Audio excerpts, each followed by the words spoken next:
OnePlus Nord মার্কেটে বেশ বড় রকমের একটা হাইপ তৈরি করেই লঞ্চ হয়েছিল এবং ইতিমধ্যে অনেক সুনামও কুড়িয়েছে, পাশাপাশি বেশ কিছু দুর্নামও কুড়িয়েছে। হ্যাঁ, এই স্মার্টফোনটার অনেক ভালো দিক অবশ্যই রয়েছে, পাশাপাশি এই স্মার্টফোনকে আমরা ধ্বংস হয়ে যেতেও দেখেছি। আমাদের স্টুডিওতে OnePlus Nord 2 সপ্তাহেরও বেশি সময় যাবত রয়েছে এবং আমরা এটাকে বিভিন্ন পারপাস ব্যবহার করে আসছিলাম। তো আমাদের ইউজার এক্সপিরিয়েন্সগুলো কী ছিল, এই স্মার্টফোনটা আমাদের কাছে কেমন লেগেছে এবং আপনাদেরকে সাজেস্ট করা যায় কিনা যেরকম বাজেট এসেছে সেই জায়গা থেকে, সেগুলো নিয়েই আজকের ভিডিওতে আলোচনা হবে। চলুন শুরু করছি। পুরো ভিডিও নিয়ে আমি স্যাম থাকবো আপনাদের সাথে। আপনারা SamZone দেখছেন। যারা নতুন, please hit the subscribe button, press the bell icon. আমাদের হাতের রিভিউ ইউনিটটি পাঠিয়েছিল গ্যাজেট ম্যান, যাদের সাথে আপনারা OnePlus Nord 2 সহ বর্তমান সময়ের সমস্ত রকম জনপ্রিয় স্মার্টফোনগুলোই পেয়ে যাবেন। তাদের শপটি থাকছে বসুন্ধরা সিটির লেভেল 5-এ। ভিডিও ডেসক্রিপশনে গ্যাজেট ম্যানের যাবতীয় ইনফরমেশন দেওয়া থাকলো, আপনারা যোগাযোগ করে নিতে পারেন। আর এই স্মার্টফোনের বর্তমান দামটা কেমন? এই মোবাইল ফোনটি এখন 42,000 টাকার আশেপাশে পাওয়া যায়, কিছুটা কম, হয়তো কিছুটা বাড়তি হতে পারে।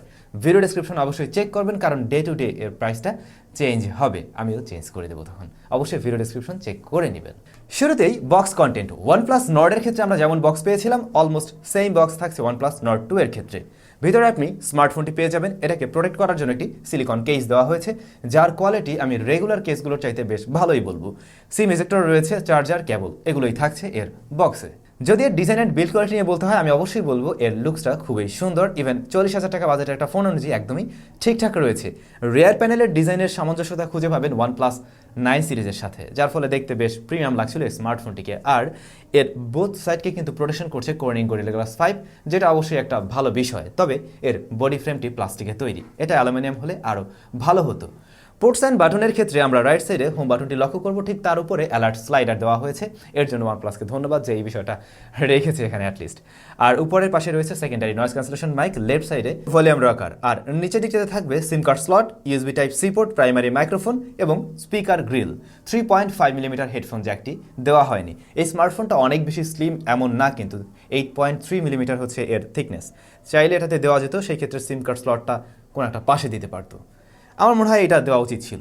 আর এই স্মার্টফোনের ওয়েট ব্যালেন্সও আমার কাছে ঠিকঠাক মনে হয়েছে এবং এটা মোটামুটি এক হাত দিয়ে ব্যবহার করার উপযোগী একটি স্মার্টফোন। 189 গ্রামের মতো ওয়েট রয়েছে এর। Nord 2-তে ইন ডিসপ্লে ফিঙ্গারপ্রিন্ট স্ক্যানার ব্যবহার হয়েছে। প্রথম দিকটাতে আপনার কাছে মনে হতে পারে এই স্ক্যানারটা একটু নিচ দিকে হয়ে গেল, বাট এর সাথে আপনি ইউজ টু হয়ে যাবেন। আর এটা কিন্তু বেশ ফাস্ট অ্যান্ড একুরেট।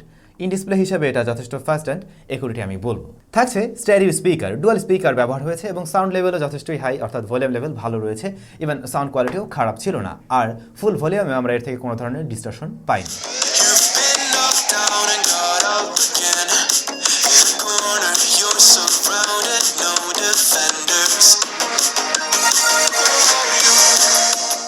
কথা বলা যাক এর ডিসপ্লে সেকশন নিয়ে। OnePlus Nord 2 এর ডিসপ্লের সাইজটা হলো 6.43 ইঞ্চ। এটি একটি ফ্লুইড অ্যামোলেড প্যানেল, যেখানে 90 হার্টজ হাই রিফ্রেশ রেট আমরা পেয়ে যাচ্ছি। আর এর পিপিআই ডেন্সিটি হলো 409। যেহেতু এটি একটি অ্যামোলেড প্যানেল, খুবই কালারফুল হবে, ভিভিড কালার দেবে, সেটাই স্বাভাবিক। এবং হ্যাঁ, এর কালার রিপ্রোডাকশন বেশ ভালো ছিল এবং এর ভিউইং অ্যাঙ্গেলও আমরা খুবই ভালো পেয়েছি এবং এর টাচ রেসপন্সও বেশ ভালো ছিল, যে বাজেট থেকে পাওয়া যায় সেই বাজেটের অন্য ফোনের সাথে কম্পেয়ার করতে গেলে। ডিসপ্লের চিন বা বেজেল বেশ ন্যারোই রয়েছে, তবে লোয়ার চিনটা আরও একটু ন্যারো রাখা গেলে এই স্মার্টফোনের লুকসটা দেখতে আরও বেশি ভালো লাগতো। ডিসপ্লের টপ লেফটে থাকছে একটি সিঙ্গেল পাঞ্চ হোল, যার সাইজটা অ্যাভারেজ রয়েছে।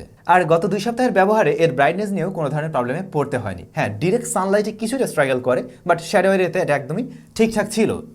আমি শুরুর দিকটাতেই বলছিলাম এর ডিসপ্লেকে প্রোটেকশন করছে Corning gorilla glass 5। So overall এই ছিল এর ডিসপ্লেটা এবং আমার মনে হয় এর ডিসপ্লেটা নিয়ে আপনারা সন্তুষ্ট থাকবেন। তারপরে বলবো, যদি এখানে 90 হার্টসের বদলে 120 হার্টস থাকতো তাহলে আরও একটু ভালো হতো। পারফরমেন্স সেকশনে আমরা দেখতে পাই OnePlus Nord 2-তে দেওয়া হয়েছে MediaTek Dimensity 1200 SoC। মিডিয়াটেকের প্রসেসর এই প্রথম OnePlus-এর ফোনে ব্যবহার হচ্ছে, যদিও এই প্রসেসরটা কিন্তু বেশ পাওয়ারফুল বলেই আমরা জানি। অলরেডি এর আগে আমরা কয়েকটা স্মার্টফোনের সাথে এটা ব্যবহার করে আসছিলাম। তো এই যে প্রসেসরটা, এটা মূলত 6nm ফেব্রিকেশনে তৈরি করা, যেটি একটি 5G প্রসেসর। আর এর গ্রাফিক্স সেকশনকে পাওয়ার করছে Mali G77। এর স্টোরেজ সলিউশন হলো UFS 3.1। আর এই স্মার্টফোনটি 3টি ভ্যারিয়েন্টে পাওয়া যায়, 6GB র্যাম, 8GB র্যাম এবং 12GB র্যাম। সেই সাথে রয়েছে 128GB এবং 256GB স্টোরেজ। আর অপারেটিং সিস্টেমে অ্যান্ড্রয়েড 11, অক্সিজেন ওএস 11.3, যার উপরে কালার ওএসের একটি আঁচড় রয়েছে, ছোঁয়া রয়েছে।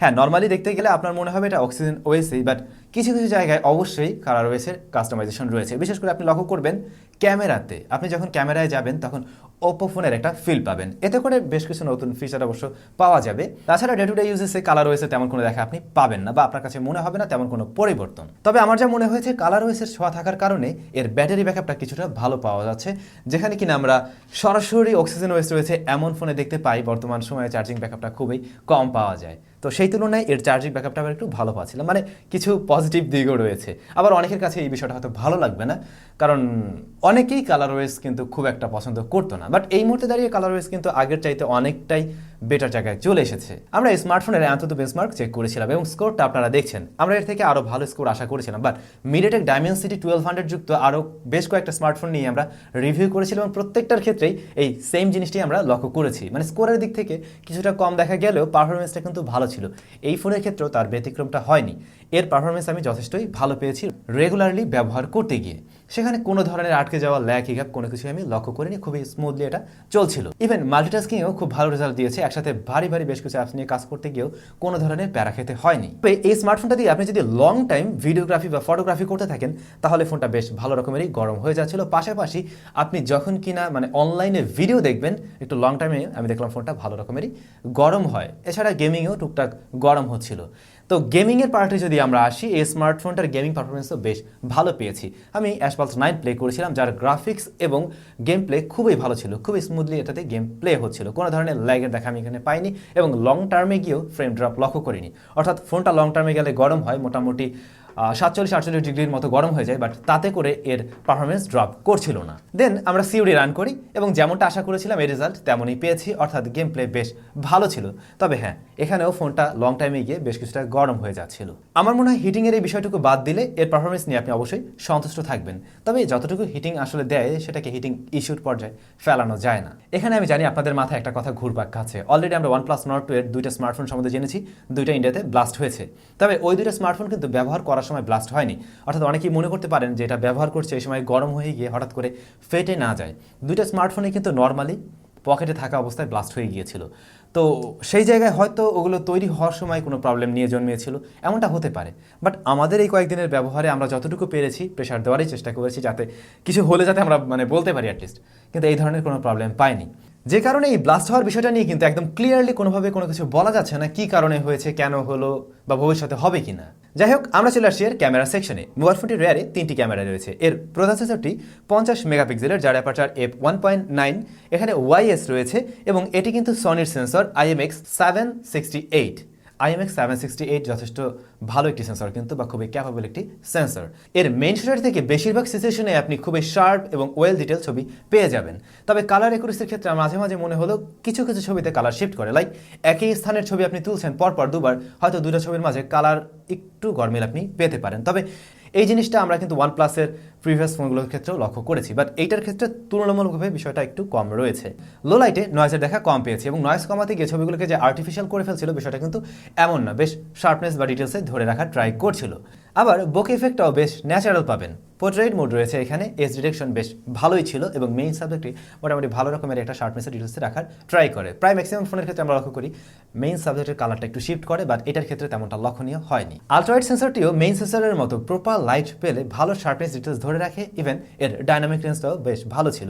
এছাড়াও মেইন ক্যামেরার মতো সেম কালার দিতে পারছিল আলট্রাওয়াইড সেন্সরটি, যার ফলে দুটো ছবিকে পাশাপাশি রাখলে অলমোস্ট সেম কালারই পাবেন। তবে লো লাইটে এর পারফরমেন্স ততটা ভালো ছিল না যতটা কিনে ডে লাইটে দিয়ে থাকে। তবে ভিডিওর ক্ষেত্রে অবশ্যই একটা বিষয় কম পাচ্ছি। এই স্মার্টফোন দিয়ে ভিডিও রেকর্ড করা যাবে সর্বোচ্চ 4K 30 FPS এ। 40,000 টাকা বাজেটের আশেপাশের একটা ফোন হিসেবে আমরা 60 FPS আশা করি 4K এর সাথে। বাট আপনি এখানে কিন্তু 1080p-তে 60 FPS এ রেকর্ড করতে পারছেন। তারপরেও 4K এর সাথে 60 FPS থাকাটাই যুক্তিসঙ্গত ছিল। ভিডিও কোয়ালিটি মোটামুটি ভালোই রয়েছে, এই বাজেটের অ্যাভারেজ আমি বলবো, বাট মেইন ক্যামেরার ছবি যেমন কোয়ালিটি ছিল ততটা ঠিক নয়। আর আমরা বলছিলাম এর ফ্রন্টে রয়েছে 32 মেগাপিক্সেলের ক্যামেরা, যার অ্যাপারচার f2.5, যেটা প্রপার লাইটিং কন্ডিশনে ভালো শার্পনেস ডিটেল দিতে পারে এবং এর ডাইনামিক রেঞ্জও মোটামুটি ভালোই রয়েছে। বাট লো লাইটে সফট হওয়ার একটা প্রবণতা থাকে, ইভেন ডিটেলস বেশ কিছুটা লস করে। তবে ঠিকঠাক লাইটিং কন্ডিশনে কিন্তু স্ক্রিন টোনটা আবার ঠিকভাবে ধরে রাখতে পারছিল। এর ফ্রন্ট ফেসিং ক্যামেরাটা আমার মনে হয় আপনাদের পছন্দের তালিকায় থাকবে। আর এই হচ্ছে ফ্রন্ট ফেসিং ক্যামেরার ভিডিও স্যাম্পল। ভিডিও কোয়ালিটি কেমন রয়েছে, সাউন্ড কোয়ালিটি কেমন রয়েছে নিশ্চয়ই বুঝে নিয়েছেন। এরপরে ব্যাটারি সেকশনে আমরা দেখতে পাই স্মার্টফোনে রয়েছে 4500 mAh ব্যাটারি। হ্যাঁ, যেখানেও কিছুটা বেড়েছে। আর এর বক্সে আপনি পেয়ে যাবেন 65 ওয়াটের চার্জার। ওই চার্জারটি দিয়ে স্মার্টফোনকে আপনার ফুল চার্জ করতে সময় লেগে যাবে 35 মিনিটের আশেপাশে।